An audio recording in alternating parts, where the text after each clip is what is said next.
दादरमधील कबूतरखाना परिसरात मोठ्या प्रमाणात पोलीस बंदोबस्त लावण्यात आलाय। उच्च न्यायालयाच्या आदेशानंतर दादरमधील कबूतरखाना बंद करण्यात आला होता आणि यावरून जैन समाजाच्या वतीने आंदोलन करण्यात आलं होतं। आज या प्रकरणी सुनावणी होणार आहे आणि याच पार्श्वभूमीवर खबरदारी म्हणून पोलिसांनी बंदोबस्त तैनात केलाय। याचाच आढावा घेतलाय आमचे प्रतिनिधी विकास मिरगणे यांनी।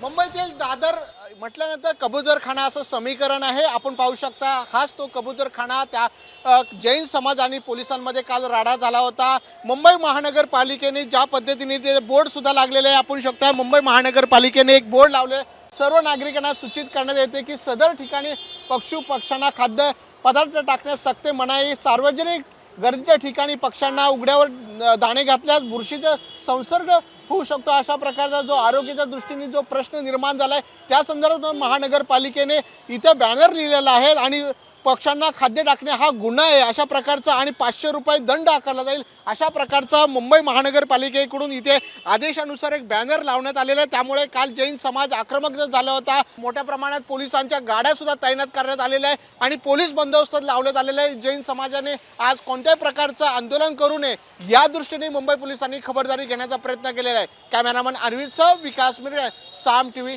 मुंबई। आता isakal.com आहे देशातील नंबर 1 ची मराठी न्यूज वेबसाईट। प्रत्येक अपडेटसाठी isakal.com ला नक्की भेट द्या।